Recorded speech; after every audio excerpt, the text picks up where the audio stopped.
Junior NTR రాజకీయాల్లోకి రాబోతున్నారా? అది కూడా కేంద్రంలో కీలకమైన పార్టీ బీజేపీలో చేరబోతున్నారా అనేది ఇప్పుడు పెద్ద క్వశ్చన్ మార్క్ గా మారింది. ఈరోజు తాజాగా చూసుకుంటే మే 20వ తారీఖు జూనియర్ ఎన్టీఆర్ పుట్టినరోజు సందర్భంగా సోషల్ మీడియా అంతా కూడా చాలా రకాల వార్తలు అయితే వినిపిస్తున్నాయి. అందులో ఎక్కువ శాతం కీలకంగా చూసుకుంటే సినిమాల పరంగా వినిపిస్తున్నాయి. కానీ ఇప్పుడు అనూహ్యంగా చూసుకుంటే రాబోయే రోజుల్లో జూనియర్ ఎన్టీఆర్ రాజకీయాల్లోకి రాబోతున్నారు. అది కూడా ప్రాంతీయ పార్టీలో కాదు, కేంద్ర స్థాయి పార్టీలో బీజేపీలోకి రాబోతున్నారు అని చెప్పి చాలా పెద్ద ఎత్తున తెలుసు. ఎందుకు అనంటే రీసెంట్ గా నందమూరి కుటుంబానికి చెందిన 4వ తరం చెందిన హరికృష్ణ మునిమనవుడు ఎవరైతే ఉన్నారో తారక రామారావు, ఆయన కొత్త సినిమా ప్రారంభోత్సవానికి చాలా మంది కూడా తన కుటుంబ సభ్యులు కానీ సన్నిహితులు కానీ అందరూ కూడా అటెండ్ అవ్వడం జరిగింది. అదే వేదికగా చేసుకుని ఇప్పుడు బీజేపీ రాష్ట్ర అధ్యక్షురాలిగా ఉన్న రాజమండ్రి ఎంపీగా ఉన్న పురంధేశ్వరి గారు చాలా కీలకమైన వ్యాఖ్యలు చేయడం జరిగింది. అవి ఏంటి అనంటే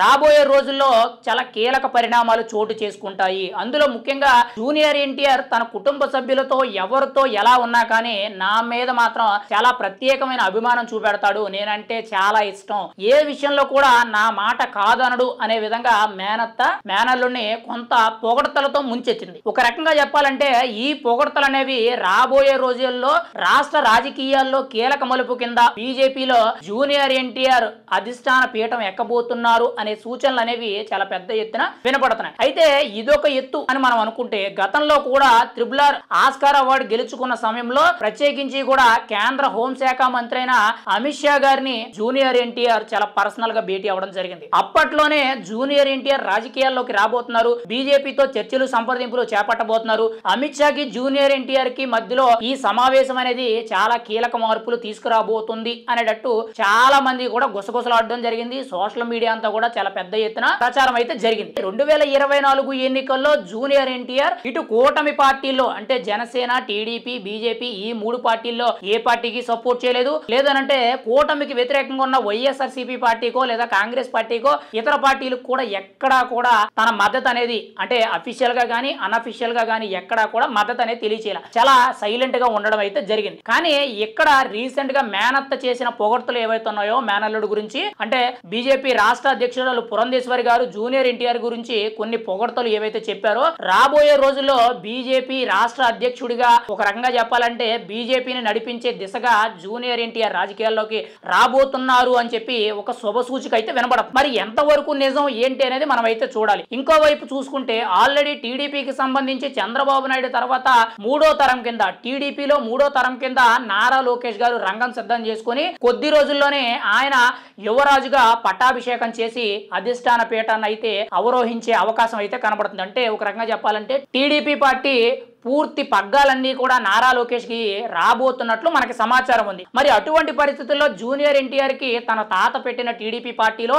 అవకాశం ఉంటుంది అనుకోవడం కొంతవరకు కూడా భ్రమే. కానీ ఇక్కడ ఇంకొక ఆలోచన ఏంటంటే తెలంగాణ టీడీపీ అధ్యక్షుడిగా జూనియర్ ఎన్టీఆర్ బాధ్యతలు చేపట్టే అవకాశం ఉంది. ఒకవేళ జూనియర్ ఎన్టీఆర్ రాజకీయాల్లోకి వచ్చినట్లయితే ఖచ్చితంగా తెలంగాణ టీడీపీ అధ్యక్షుడి కింద అవకాశం ఉంది అని చెప్పి ఒక ఆలోచన కనబడుతుంది. కానీ దానికంటే కూడా ఎక్కువ అవకాశం ఉంది ఇటువైపు మేనత్త పురంధేశ్వరి ఆల్రెడీ రాష్ట్ర బీజేపీ అధ్యక్షురాలుగా ఉన్నారు, ప్రజెంట్ రాజమండ్రి ఎంపీగా ఉన్నారు కాబట్టి ఆవిడ మాట కాదనే అవకాశం లేదు. కాబట్టి ఖచ్చితంగా ఆంధ్రప్రదేశ్ లో బీజేపీని నడిపించే దిశగా జూనియర్ ఎన్టీఆర్ రాబోతున్నారు అనే ఆలోచనే ఎక్కువ శాతం ప్రతి ఒక్కరికి తెలుస్తుంది. గతంలో అమిత్ షాతో మీటింగ్ అయిన సందర్భం ఏదైతే ఉందో దాన్ని దీన్ని పోల్చి చూసినట్లయితే ఖచ్చితంగా రాబోయే రోజుల్లో అంటే 2029 ఎన్నికల నాటికి జూనియర్ ఎన్టీఆర్ కూడా మళ్ళీ తిరిగి రాజకీయాల్లో రంగ ప్రవేశం చేసే అవకాశం ఉందని చెప్పి ఒక ఆలోచన అయితే తెలుస్తుంది. మరి ఏం జరుగుద్ది? ప్రస్తుతానికైతే జూనియర్ ఎన్టీఆర్ అయితే పెద్ద పెద్ద పాన్ ఇండియా ప్రాజెక్టులతో ఇప్పటికే కూడా వరుసగా 4 ప్రాజెక్టులు అయితే ఇంకా స్టిల్ రన్నింగ్ లోనే ఉన్నాయి.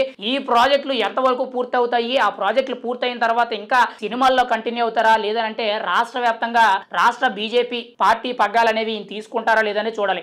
కానీ ఇంకోవైపు ఆలోచన ఏంటంటే ఆల్రెడీ సౌత్ ఇండియా మొత్తం అంటే కర్ణాటక కానీ తమిళనాడు కానీ లేదంటే ఆంధ్రప్రదేశ్ కానీ కేరళ కానీ ఇలా సౌత్ ఇండియాలో ఉన్న స్టేట్స్ 5 స్టేట్స్ ఏవైతే ఉన్నాయో ఈ 5 స్టేట్స్ కి కూడా జనసేన పార్టీ అధ్యక్షుడైన పవన్ కళ్యాణ్ గారు ఒక రకంగా చెప్పాలంటే పెద్దన్న పాత్ర పోషిస్తున్నారు బీజేపీ తరపు నుంచి. ఎందుకనంటే బీజేపీ నాయకత్వం అనేది ఈ సౌత్ ఇండియా స్టేట్స్ లో అంత బలంగా లేదు. కానీ ఈయన వాయిస్ తో అంటే పవన్ కళ్యాణ్ తన వాయిస్ తో సనాతన ధర్మాన్ని, హిందూ ధర్మాన్ని, బీజేపీకి చెందిన ఈ కార్యక్రమాలు ఏవైతే ఉంటాయో వాటికి పవన్ కళ్యాణ్ గారు, మోదీ గారు చెప్పిన మాట, అమిత్ షా గారు చెప్పిన మాట కాదనకుండా తూచా తప్పకుండా చేయడం జరుగుతుంది. మరి అదే నేపథ్యంలో ఈ 5 రాష్ట్రాలకి కూడా పెద్దన్నగా సౌత్ ఇండియాలో పవన్ కళ్యాణ్ ఉంటే, మరి అదే నేపథ్యంలో ఆంధ్రప్రదేశ్ రాష్ట్రానికి అధ్యక్షుడిగా జూనియర్ ఎన్టీఆర్ ఉన్నట్లయితే ఖచ్చితంగా వీళ్ళిద్దరి సారథ్యంలో బీజేపీ అనేది సౌత్ ఇండియాలోనే కానీ ఆంధ్రప్రదేశ్ రాష్ట్రంలో కొని చాలా బలమైన శక్తిగా ఎదిగే అవకాశం ఉంది. బీజేపీ అనేది పుంజుకునే అవకాశం ఉంది అనేటట్టు కేంద్ర పెద్దలందరూ కూడా ఆలోచన పడుతున్నారు. మరి మేనత్త చెప్పినట్టు మేనల్లుడు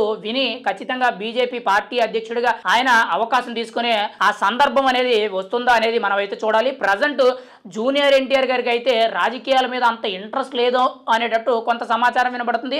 2029 నాటికి బీజేపీలో జూనియర్ ఎన్టీఆర్ జాయిన్ అవుతారు అనేది ఒక మాట వినబడుతుంది. మరి ఏం జరుగుద్ది? ఈ వీడియో చూసిన ప్రతి ఒక్కరూ కూడా జూనియర్ ఎన్టీఆర్ రాజకీయాల్లోకి వస్తాడా, వస్తే ఏ పార్టీలో జాయిన్ అవుతాడు అనేది మీ అభిప్రాయాన్ని కామెంట్ రూపంలో తెలియచేయండి.